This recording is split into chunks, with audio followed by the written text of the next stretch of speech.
Welcome, guys, to episode 7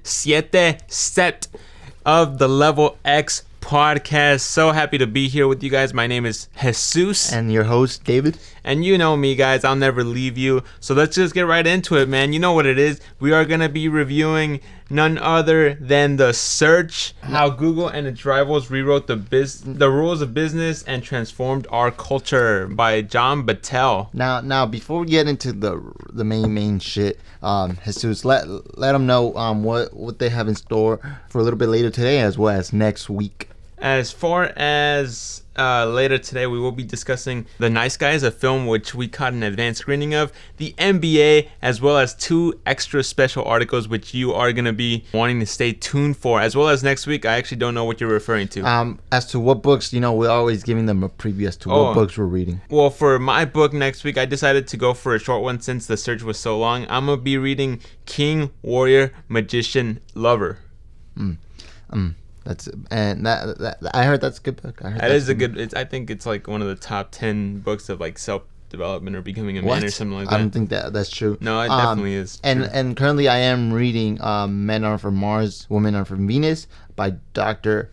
John Gray. So it's definitely a great book. I don't think I'm gonna be able to finish it in time for next week. Hopefully, let's see. Fingers crossed. But we are obviously gonna be giving you pure knowledge, like always here at the Level X Podcast. Now, before we dive straight into it, let them know who the sponsors are. Today's show is sponsored by Instant Web Celeb.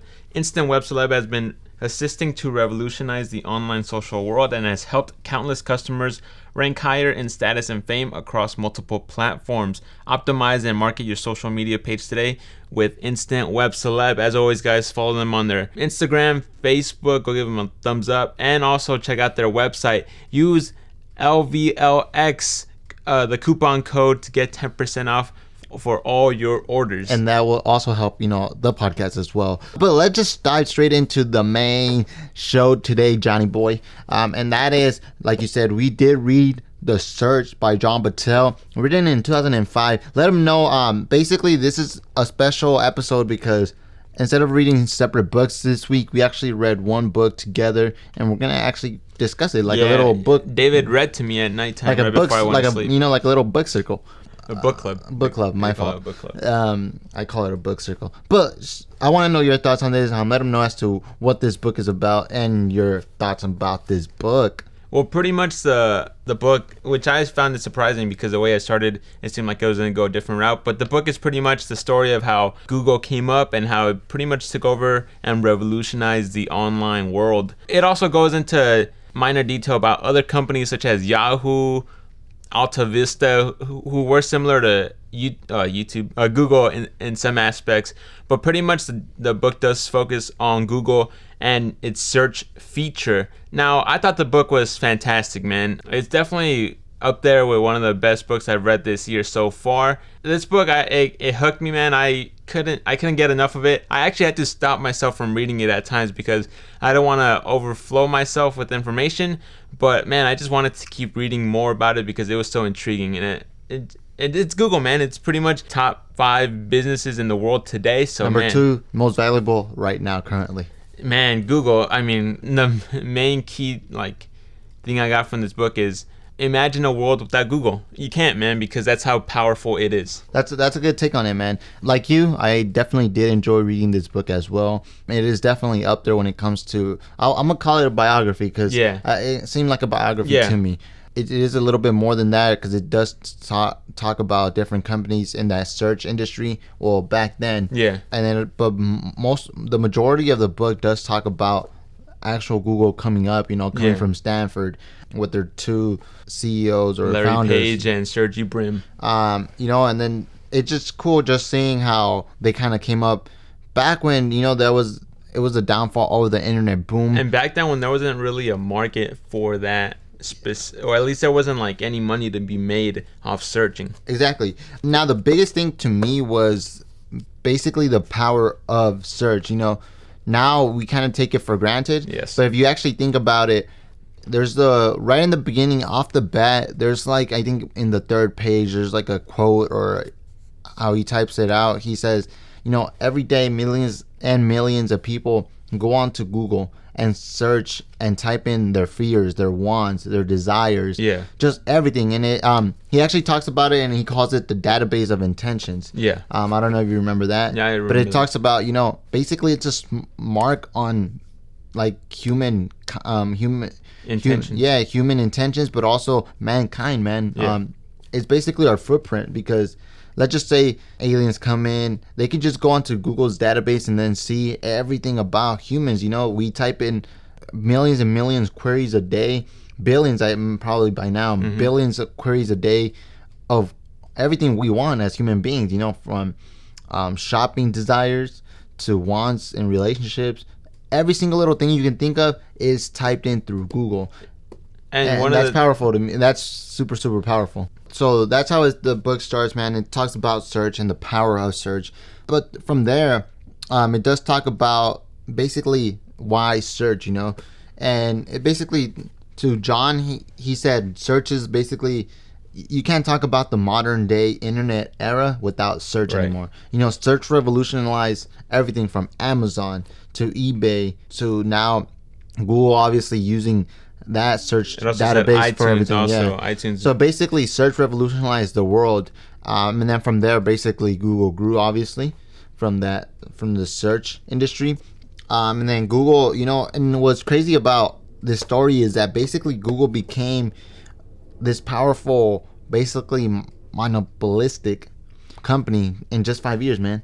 Like in 5 years, Google became, one of the titans of the search industry. Knocking out, most of the competition. Yeah, man. And the key thing here is that they did it by sticking to kind of their roots in a way. They knew that all these other companies, they were, like Yahoo, for example, they had a search feature, but their main focus wasn't necessarily on search. They thought people wanted to be led in a way. Like they didn't think, search was going to be that important. But Google kind of saw it. They had a vision, I guess, and man, did that vision kind of cement itself, and it manifested itself in ways that people couldn't predict. Yeah, and talking about that, I know that I had Management 300 this past semester, and then one of the main chapters there in our management class was sticking to your root, your what do you call it when there's that stupid little sentence or two sentences that a company sticking to your mission statement. Yeah, exactly, sticking to your mission statement, man. And then I think that's why Google prospers so much, because they stuck to their mission statement. And Management 300 said that a lot of companies fail in doing that, in that they like innovating and they like doing all this, but those new innovations don't go alongside their mission statement. So that's why most of the times those innovations do fail. And over again, the book says how the two founders of Google and the people who run Google, Larry and Sergey, they always said our intentions are to just pretty much provide people with the best results possible.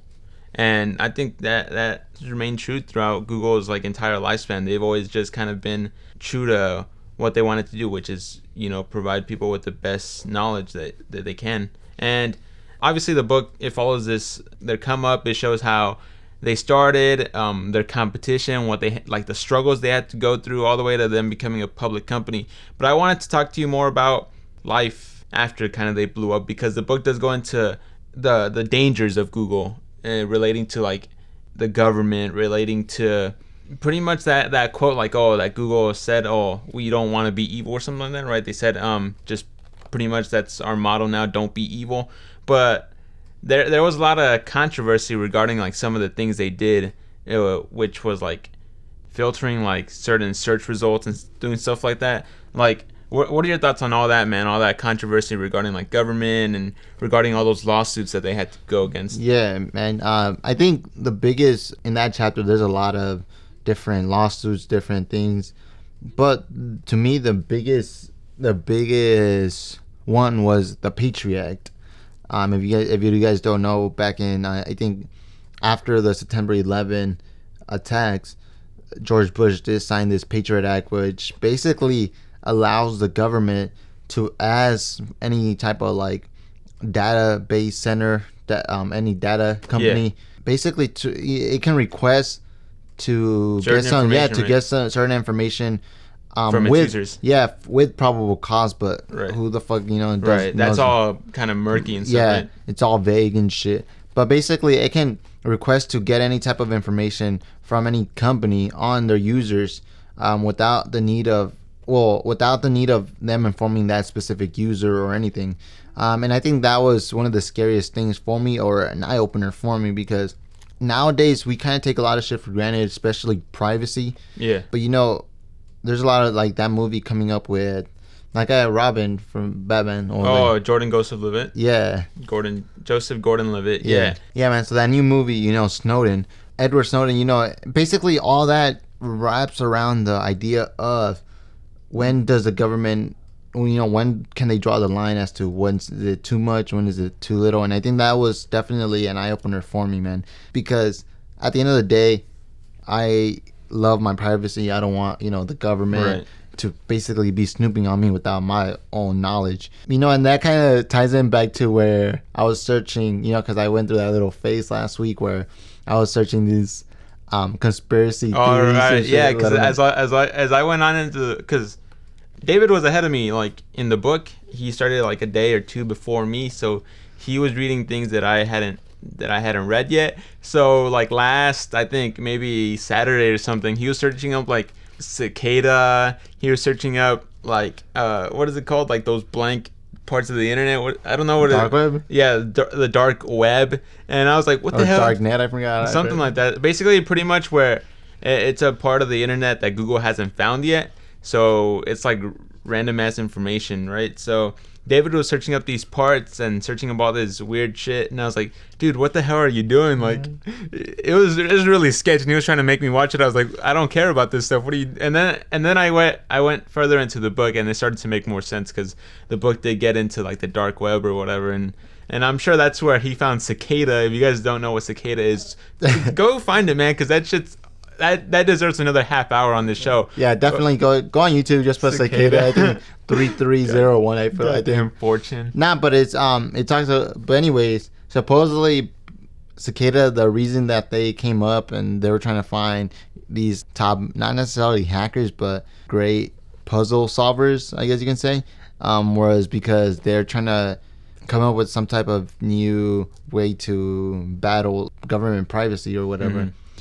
Ways to basically encrypt all their information on the web. Yeah. And it kind of makes you think, like, if you actually tried, well, not necessarily you tried, but I'm pretty sure if the government wanted to find out information about you, they can just go onto like your browser history and everything, and they can basically find a lot of shit. So it makes you kind of think, like, ways so you can basically go anonymous, I guess, online. Yeah.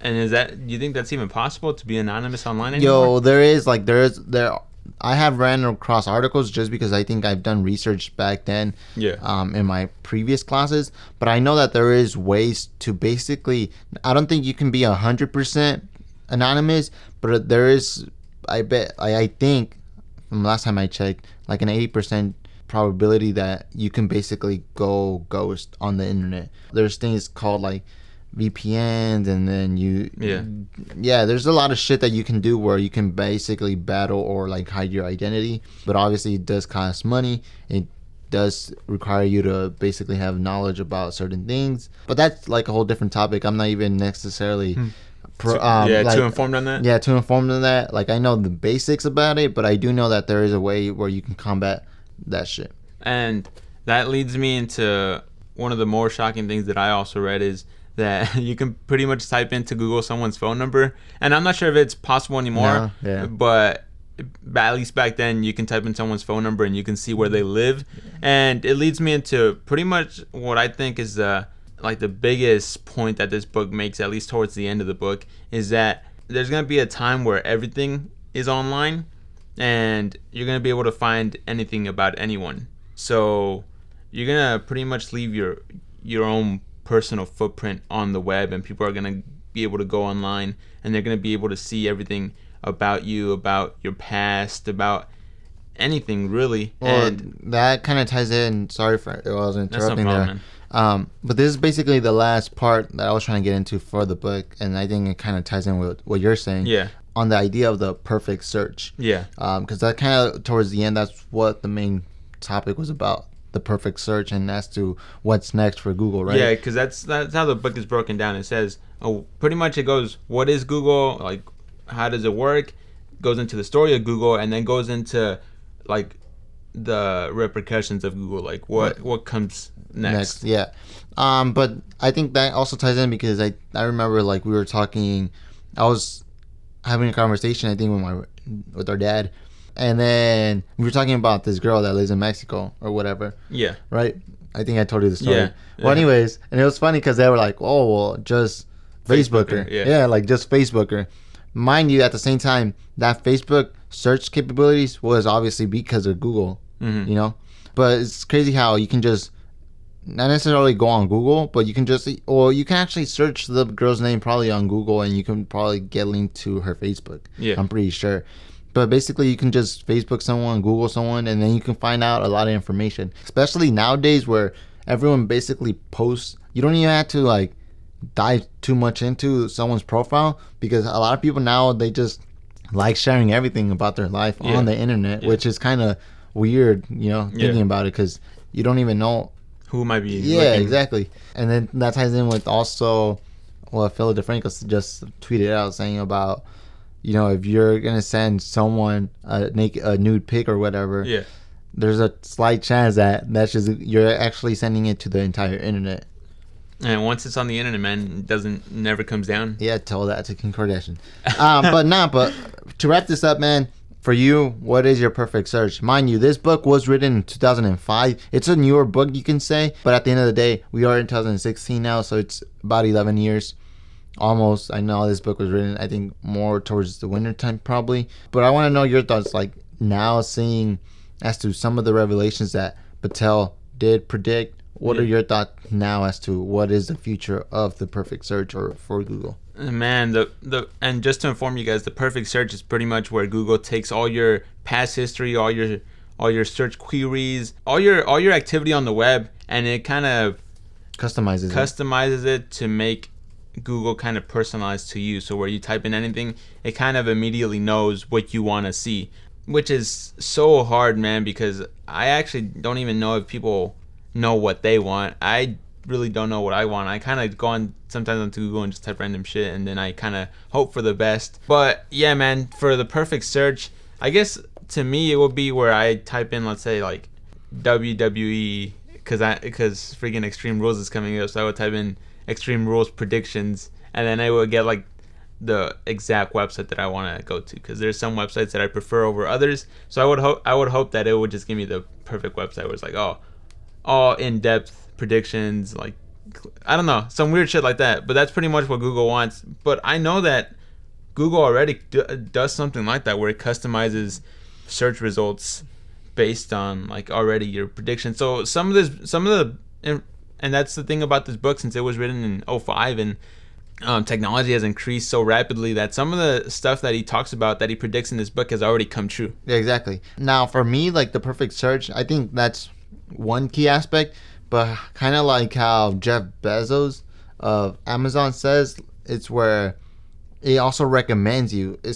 I think what he calls it is like discovery and recovery, I think. Yeah. And, you know, at the same time, it's like, I know exactly sometimes where I want to go, but it would be cool to be also suggested like similar websites. Yeah. So, you know, where I can find out about new websites, because, dude, there's probably billions of websites nowadays, you know, and sometimes it's, you know, you don't even know about a certain website. Yeah. That's fucking cool, and then how do you find out about it? You know, it's not like, because it talks about back then, you know, like when Yahoo first started, it was like David's links to the World Wide Web or some shit, where he basically linked you to all his favorite sites, which is a cool ass idea if you think about it. And nowadays, there's not necessarily like a site like that, or where you can go and kind of get recommended, these are some cool sites for the week or whatever to check out. Well, wasn't it saying also how blogs are going to eventually do that? How we're going to be linking each other to certain things on the web, and that's how Google's going to expand with us, actually. Yeah.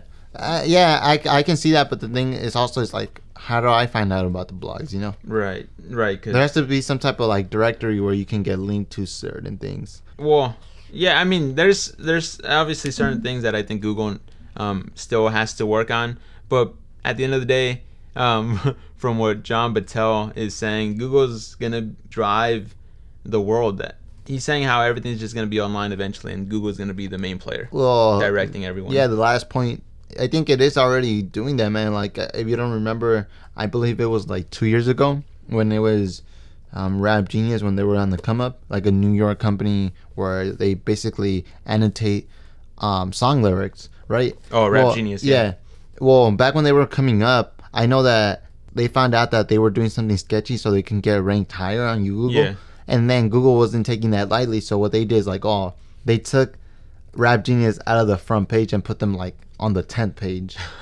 Well, and I think they did some studies where they were actually costing Rap Genius like certain amount of millions of dollars a fucking day, bro. And that just shows you like, if Google can basically nowadays still like make or create or make or break your company, bro. Like, if you're not on the first page or the first 2 pages, you know that you're not. Me, because I like, you know, being a little savage and being like rebellious, I go, you know, to a 5th page sometimes, just to, you know, expand, I guess. But you know, the average consumer or the average person does not go past the 2nd, dude, or the 3rd. Yeah. You know, and putting Rap Genius to the 10th, like, eventually I think Rap Genius was pleading to Google, put me back on the first page, and I think that's what happened. They put him back.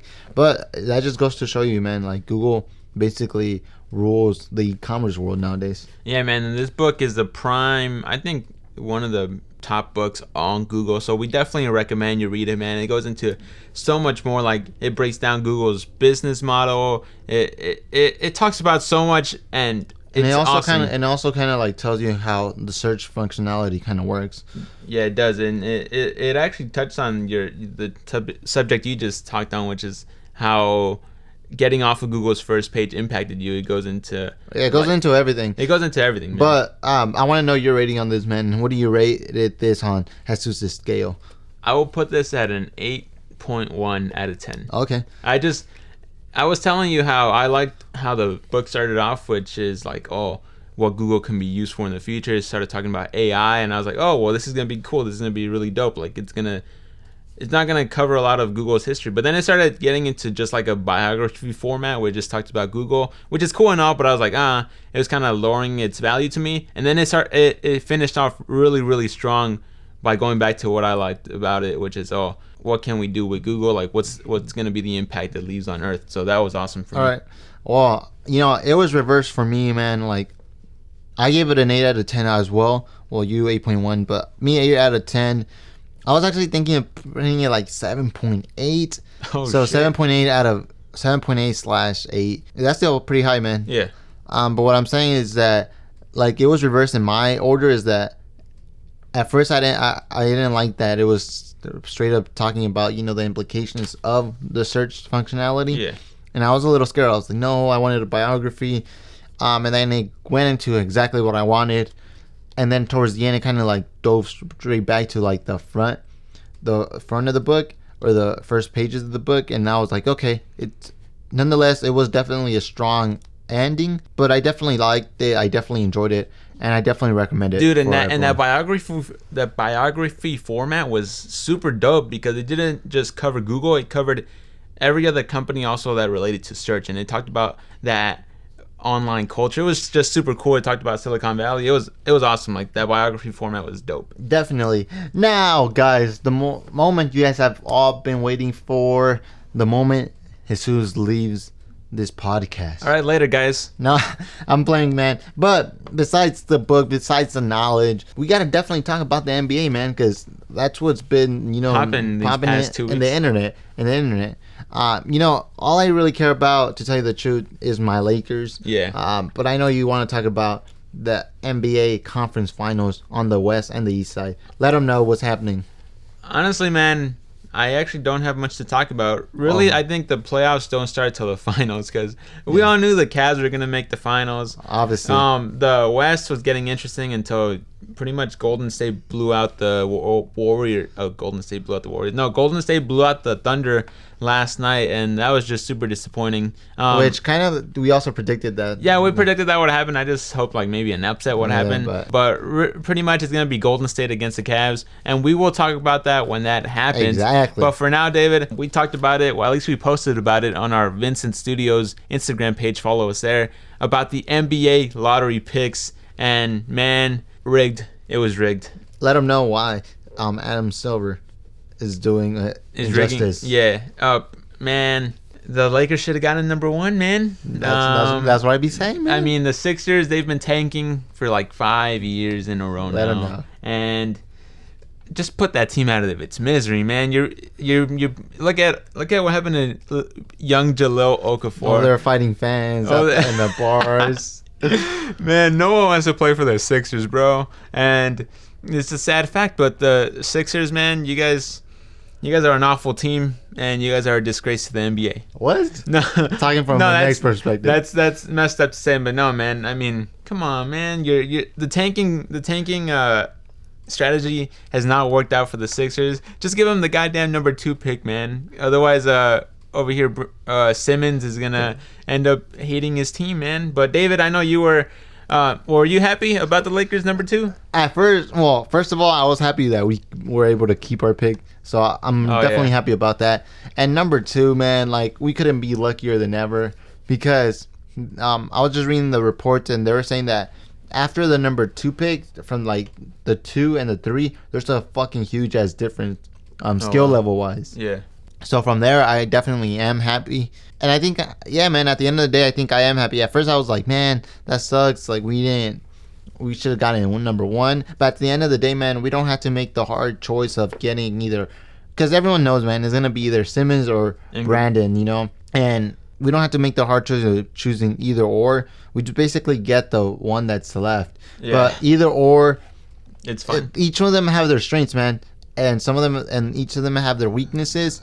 And, you know, whichever we get, I think we're going to be definitely happy about that. But talking about the 76ers, they are looking like, reports are saying that they're heavily leaning towards Ben Simmons. Now, Ben Simmons has in the past, you know, been known to basically express that he wants to go to LA. Yeah. Now, everyone's kind of criticizing, if his motor is right, basically. Yeah, his intentions, integrity and shit like that. Yeah, exactly.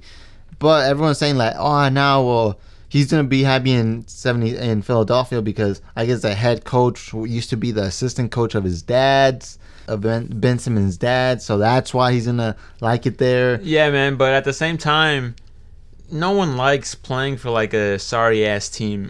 There's a difference. But Lakers are a sorry ass team too. But there's a difference between playing in LA and playing in like Philly, because Philly's always had a losing culture, man. I mean, the last time at least the last time they made it to the NBA Finals was with Iverson, and even then they couldn't like pull it off. So I don't know. I think Simmons isn't the type of guy who would like playing for losers. Maybe he will put up with it in LA, because the Lakers, honestly, they're looking like they have a bright future, man, with Walton. They have some young pieces. There's a difference between, I don't know, because the Sixers look like they have bad luck with picks too. Look at like Embiid. I don't even think he's played like his first 2 years.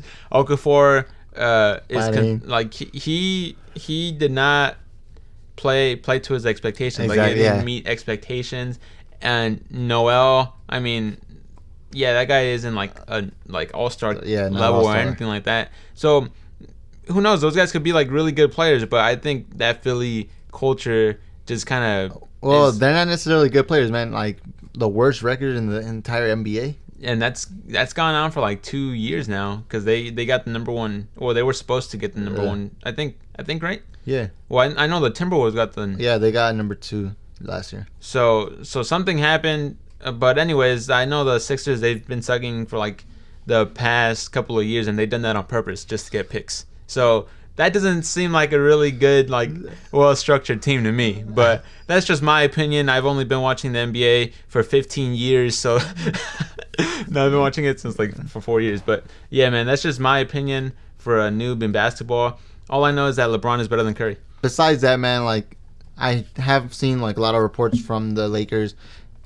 slide, and and it looks like if we get Ingram, we're gonna be well off, man. Because now in today's league, we need some like shooter that spreads the floor. Yeah. And that's Ingram. Ingram can definitely shoot the three. He's a great shooter. Also, he's a number 3. He's a third small forward. Yeah, but he can play that. Or eventually, since he is tall, man, he's like a Kevin Durant, man. Yeah. So he can play. I think he can definitely transition to different positions if you wanted to. But your optimal pick would be Simmons over Ingram? Well, the thing is that the reason is like everyone compares Simmons to LeBron. So it's like, wouldn't it be great to have like a LeBron? A LeBron. Yeah. But the thing is that the only reason that he isn't exactly like LeBron is that this dude, Simmons, doesn't have a jump shot. And they were saying that LeBron didn't have a jump shot, but at the same time, he was definitely more comfortable taking a jump shot. And Simmons doesn't at all take any jump shots. From what report, he just drives to the damn basket. What I've heard, Simmons wasn't really like playing up to his like maximum level at LSU because he didn't want to be a college basketball player. Yeah, I heard that too. I heard like he kind of like he didn't go all out because he was like, this is like pointless. I'm just waiting to get to the NBA to kind of show off at that point. So I mean, dude can go from like they're saying like he's the number 1 pick obviously, but who knows? Like who knows what that guy's ceiling is? That guy could go all out and all of a sudden be like scoring 25 points. But at the same time, also Ingram is a year younger, so there's strong, there's weaknesses and there's strengths, man. But who do you want, man? That's all I'm asking. Who do you want? At this point, I don't really care to tell you the truth. I feel both of them are like number 1s to me. To tell you the truth, like both of them are happy either or. You'd be equally happy with either one. Yeah, either or. Man, all I know is that the things are looking up for the Lakers. And then we also have a $60 million cap space this year. But all I know is that you guys were this excited last year too, and that ended in heartbreak. We were. But you guys, I mean, shit's looking promising, more promising than last year at least. Yeah, but definitely. I would say to you Lakers fans, don't get so overworked. No, definitely. Keep your expectations. You guys not low, but like manage your expectations. Because last time you guys, we're gonna get Cousins. Oh, bro, we're getting D'Angelo because they got a center. As long as we hit even or at least get more than 35 wins, I'm good. And what do you guys think about trading the second pick for like? No, you guys want you're not only if it's like not like a really like. So like steal, like a steal and shit. Well, I'm saying trade the second pick for the number 1 pick. So trade Ingram plus like a Clarkson or something to get Simmons. No, that's stupid. How about trade the number 2 pick and trade D'Angelo for like let's just say a Russell Westbrook. Yeah. Okay. So. Maybe, well, anyways, moving on, guys. If you guys follow us on our LevelXPodcast Twitter account, you guys would have seen the best of the best. The best of the best. Honestly, follow us, guys. It'll be worth your time. But I posted a tweet that said, if you want to catch free advanced screenings in your city, visit this site, which is like advancedscreenings.com or something. Guys, I'm not that company. This isn't like some sketch ass offer or anything like that. They're not even no sponsor. Yeah, this ain't no sponsorship. They just really, in reality, provide you with free advanced screenings. And we went to, dude. Well, twice already. But tell them the experiences, man. We just keep fucking up. The first time because I don't know why. Oh, actually, I know why I was searching it. I was searching it because I had heard good things about The Green Room, which is a film that came out of Sundance, and I'm all about that indie shit. So I wanted to see it really badly. So I went to see Showtime's if it was coming to our city in the near future. And it had like a link to GoFobo or some bullshit. Yeah. Where it was like, GoFobo is offering free screenings. So after that, I was pretty much just hooked on like advanced screenings. One, because like they offer screenings to like lesser known films, but also because it's free, guys. It's free. So that's crazy. I got tickets for me and David. And that's what these reviewers do? They just do free. I think they get offered. They don't have to go search for it. They just get hit up like, hey, you want to attend? But anyways, we went. I printed out the little pass, and I thought that's all we needed because I had gone to something like that before, and I didn't know we actually needed physical tickets. So I'm teaching you guys something here. If you guys are going to an advanced screening, go like early in the morning to the theater. You need advanced like physical tickets. You need to like, it's kind of like that's their trick on it. It's a hack. It's kind of like you need to redeem your passes. So you take that little printed out paper and you give it to them and they give you tickets. Go in the morning. Yeah, go in the morning. So yeah, because they do sell out. But anyways, I didn't know that before, so we went in a green room, and they told us, oh well, this shit sold out. Like, you guys are gonna have to wait to see if no one shows up. Like, if there's extra seats, then you guys can go in. We were like 50 people back, so we were like, fuck, we lucked out, so we didn't get to see green room. So then now I was prepared. So the nice guys was also having an advanced screening. So this time I got my little paper printed out sheet, and I went early in the morning. I got my little tickets, and I was like, dope, like, we're secured now. Yeah. So then we show up like an hour early. The movie started at 7, and we got there at 6. And we were like stoked. We were like, oh shit, like we weren't even that far back, and we were like hella hyped. We were just waiting, like, to just like get it let in. It was taking longer than expected. I thought we were gonna be in by like 6:30 inside the actual. It was already 6:30. It was 6:30. We were still 50 people, not 50, but like 20 people back. Yeah. You know, like in the back of my mind, I was like, well, this is kind of weird. Like, why is it? What the hell's going on? Like, what's the holdup? Yeah. And then I was just like acting cool about it, and then I like was just looking at my tickets. I think I was gonna take a picture of them, or just admiring them and shit. And then this guy was like, oh, you have tickets? You know you're not supposed to be waiting outside, right? And I'm like, what the hell? Like, we waited outside last time, and I don't know. I think that's because we didn't have physicals. But if you have physicals, you're supposed to wait inside. There's a different line for that. So we almost fucked up and like messed up again. This time we actually did get to see the movie, but we were like in some crappy seats. It was still worth it. I know it was worth it, but we definitely fucked up once again. So here's the plan, guys. If you're gonna do this, go to advanced screenings. They offer good movies. Like, they have the Neighbors 2 on there for free. They have X-Men Apocalypse for free. And there's guys even promoting even more advanced screenings on the things. And the actual line, there's even more. Just free movies all around, guys. Yeah, like, you want to see free shit? Go, like, trust. But pretty much print out your pass, go to the theater, get your tickets. Show up an hour early, but wait inside. There's gonna be a separate line if you have your physicals, and then you'll definitely get good seats. Yeah, you'll definitely get good seats. We're gonna go be seeing X-Men Apocalypse next weekend. Yeah, next Wednesday. So if you guys wanna tag along with us, just get your goddamn free advanced screening passes. Hit us up, guys. I'm not here like some sketchy ass promoter or something. I'm actually. You guys a good service. You do sound like a sketchy ass promoter. I sound like a sketchy ass promoter, but that's just my voice. But this whole story was just for us to say that we saw the nice guys with Ryan Gosling and Russell Crowe, and boy. Oh boy. How do you say? Oh wow. And it was really good, guys. It was really good. It was better than I thought it was gonna be. Yeah, definitely, man. Like, at first, man, this movie doesn't have a lot of faults in it, man. You're definitely going to enjoy it. You're definitely going to laugh. Yeah. You're definitely going to get good ass acting from Crowe and Gosling. Both of them are amazing. Like, Gosling was a little annoying at times. Too little, like a little too cartoonish, right? Yeah, like a little annoying at times. But I don't know if that was basically the character. It was definitely the character. You're going to get nudity, definitely, so that's a plus. Dude, the girls are hot as... man. Misty Mountains. Dude, the girls in there are fucking hot. Yeah. Well, tell them the plot. It's pretty much how this private investigator, which is Gosling, he's trying to find this girl, right? And then Russell Crowe is like an enforcer, where he's like one of those sketchy guys where you pay for him to beat up people, for them to stop like harassing you and shit. So this girl, I already forgot her name, honestly. I forgot her name. And anyways, let's just call her Ellen. Ellen pays Russell Crowe because Gosling is following her. So he goes to beat up Gosling, like, hey, stop following this girl. It's like, okay, blah, blah, blah. And then it turns into this whole, like, big conspiracy theory where that girl goes missing, so they have to end up finding her anyways. And it just goes into this wild, like, goose chase where they're trying to, like, find her before, like, these other gangsters do or something like that. Everything was dope. I liked everything. Yeah, the only fault, like I said, is Gosling is a little annoying at times. And the ending to me was a little off. The ending was definitely off. I don't know if they were planning for some type of sequel. It looks like they're definitely setting up a sequel. Some type of vagueness to it.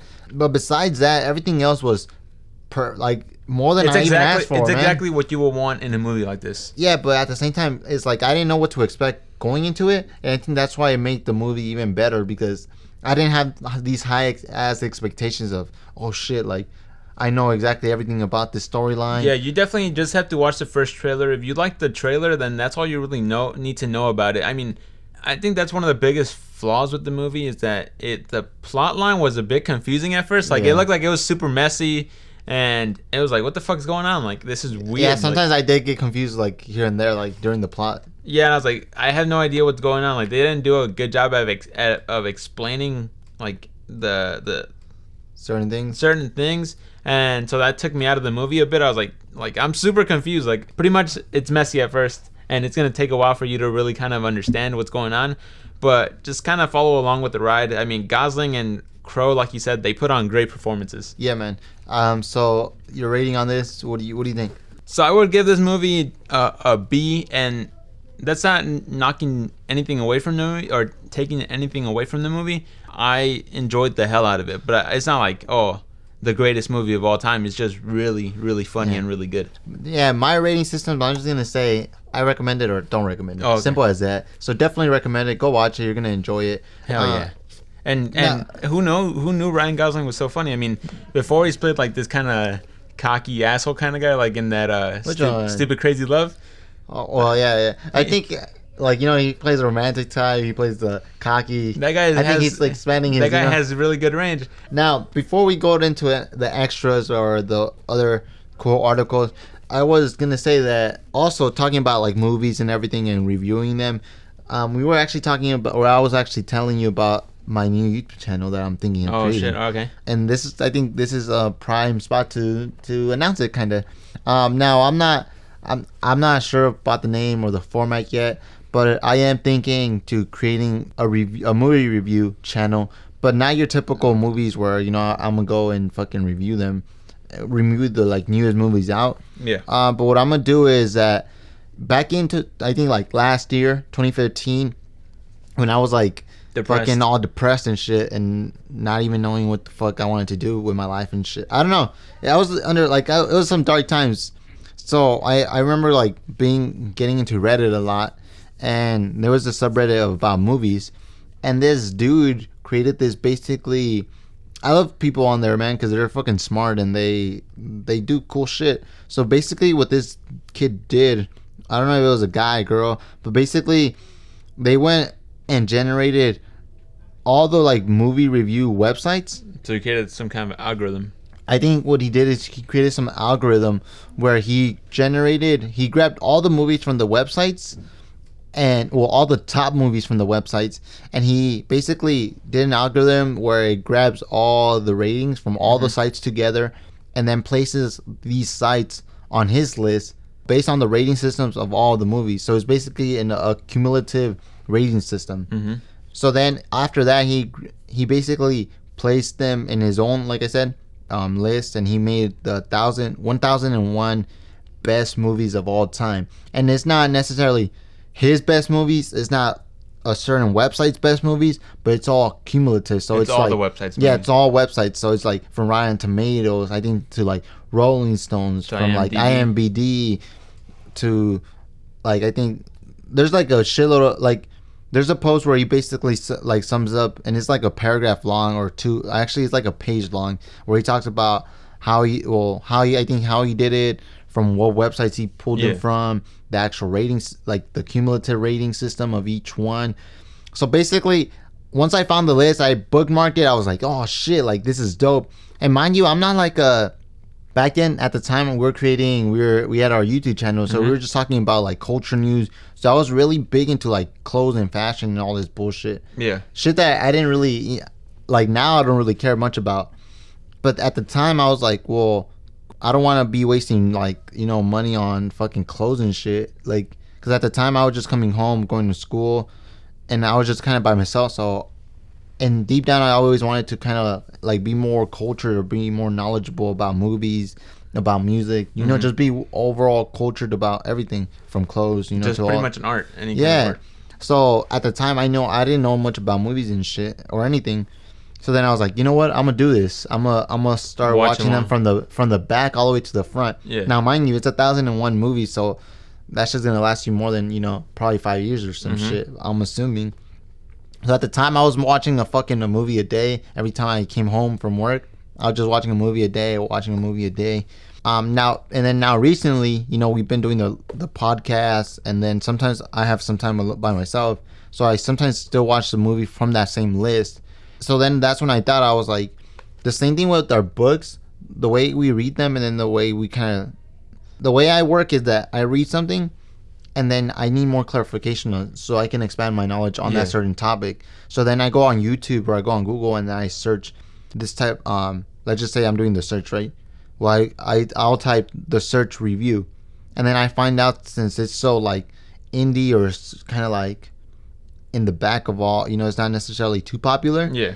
There's very limited amount of people actually doing reviews on certain things. So then that's when it got me thinking, because that's what I do with the movies too. I watch the movies, and then just to kind of get more knowledge on the movie itself, I go on YouTube and type in whatever review. And sometimes there's not reviewers out there that are reviewing this movie because it's either indie, or it's not too popular, or it's a little bit older. Foreign. Yeah. So, and what I like about this movie list is that it includes like indie films. He made an algorithm where even if they're not popular films, they get certain points added to them. Like, it's an entire algorithm basically, so it could leverage out the playing field for everything. So then it got me thinking, well, if no one's reviewing them, I should review them, but I should do it from a standpoint of something else. Like, for example, the Level X podcast, it's a knowledge-based podcast where we talk to you guys about shit that we're learning about from a college perspective, from a college kid's perspective. So what we're doing, you guys can implement. If you're older than us or if you're younger than us, you're still doable, since we're young as well. Now, the movie review channel, I was thinking of doing it from a perspective of some guy that doesn't know shit about movies, because I know that there's some dude also that I ran across that did something similar, but with music, with hip hop. He's like, I had no knowledge about the hip hop. All I knew is about how to play flute, and I was really knowledgeable about jazz music, but I wanted to get more in tune with the hip hop side of music. So then what he did is, like, he listened to the top 100 best known hip hop albums or whatever. Yeah. And then after that, he reviewed, and then he kind of dissected as to what he learned from the experience and everything. So this time around, I want to do that with these movies. Watch the 101 best movies of all time, cumulative. So this is basically based on everything, and then kind of like review each movie after I finish watching them. And what you took away from it. Yeah, what I took away from it, and then eventually, probably when I'm like in my like 400, 300 already movies, top movies of all time, by then I have a little bit more knowledge about like film and all this shit. So I think it's like a little hobby for me, man. So I think I want to do it. Currently I'm at 970, 965 around there. So I've already watched, I think, like 30 something films. Yeah. But I don't mind going back and talking about getting like refreshing my memory and then actually reviewing them. And would this be like you said a channel on YouTube? Yeah, I think it'll be like a channel on YouTube. Like, I ran across this channel, I forgot her name, but she reviewed one like indie film that I watched, and she was the only one that I think that I saw that she was reviewing it on. And she basically gave like a 3-4 minute review, and it was cool. So I was like, I think I'll do them short, and plus I wouldn't have to like fake being all detailed and shit. It's just like, you're kind of being transparent about it. Hey, I don't really know shit. Like, exactly. This is just me like seeing what I can learn. Yeah, from a guy that fucking doesn't know much about movies, what I take from it. That's what I've been with our YouTube channel, and we do post the podcast to YouTube if that's where you want to listen to it. But we had like this World of Tomorrow review, and we were like the only ones who reviewed it. Exactly. So we got like 3,000 views and shit. Well, I think close to 8,000, man. See, so we reviewed it, and then this was before we even knew it was gonna like be Oscar nominated or some shit. I just found out about it, and I was like, hey, we should just review it. And then yeah, man, it just blew up. So I was like, because cool. The thing is, like, and at the same time, we weren't acting like we knew everything about it. We were just talking about how we felt about it. The thing is that there's probably like more people like me where they want more. They just want other people's opinions on things. That's why reviews like on Amazon are so popular. Yeah. That's why like reviews on different things are so popular, because everyone likes finding out what other people think about certain things. And I think that's kind of like what I want to do with these movies, where since no one's probably doing this list, I want to share that list with people, and then probably create like some little community where I can talk to other people that aren't into films but want to get into films.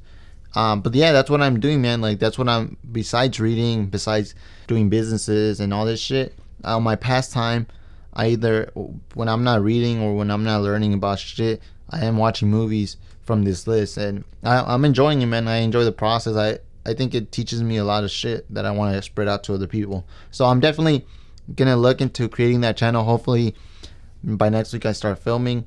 Hopefully you maybe help me. Maybe you can come in sometimes. But yeah, man, I wanted just to say that a new channel's on the way. Yeah, man, and that's really cool. You know who I think gets the most hate on YouTube for like the reviews? That guy Anthony Fantano, the needle drop. If you look at his comments, bro, they're like, go fucking kill yourself. What the fuck? How dare you rate this? Because that guy, he's very critical of music, especially hip hop, man. Like it's not that he's not a fan of hip hop, but he just holds it to like. He's higher like, standards or what? Yeah, he holds all music to higher standards. So you know how some hip hop people are like, oh, this shit bumps in the car. Like, they don't really care about lyrics. They kind of just care about like, oh shit, like how it sounds really. Exactly. But he analyzes the music like to like the beat, the lyrics. He analyzes like I said, he just holds it to a higher standard. But isn't there like to you like different aspects? Like for example, there's like lyricists like Kendrick, right? But then there's other people that just make good sounding music, like, but they're still good music. Or he just, well, at the end of the day, to him it's not like, oh no, it has to be lyrics, it has to be this, it has to be this. Well, yeah, I think that's what he like. He's being honest about it. Like, oh, this shit's not a 10. I'm not gonna call it a 10, pretty much. But at the end of the day, it's all objective, man, or subjective. Like, I think everyone kind of has a different ear to it. No one's gonna be like, oh, I know everything and I know what's best. Like, people are gonna have different opinions. All I know is that guy, he doesn't give like high reviews often to hip hop albums, especially now people like, you know, YG or again like, or not even like. So all his comments are hate comments to him. So all his comments, especially on like better known projects like like Future or some shit like that, and they're like, what the fuck? Like, how is this not a fucking 10 or some shit? It reminds me of when we had our Instagram page, Soundfeed, how we would post music on there and we would give it like these reviews because we were a little critical of it too. So people were like, oh, y'all are stupid. Like, we would give, I think the most hated one was like, we gave this Lil Wayne song like I think a 6 or a 7. And then we got like 10 comments like, 10. What the fuck, y'all are stupid. 10.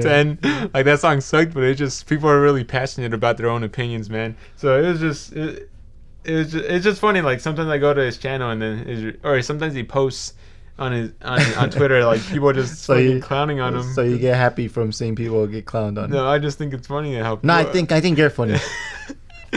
But man, that wraps up this episode. I just want to wrap it here, man. Thank you guys. If you guys are listening, make sure you click that like button wherever you are.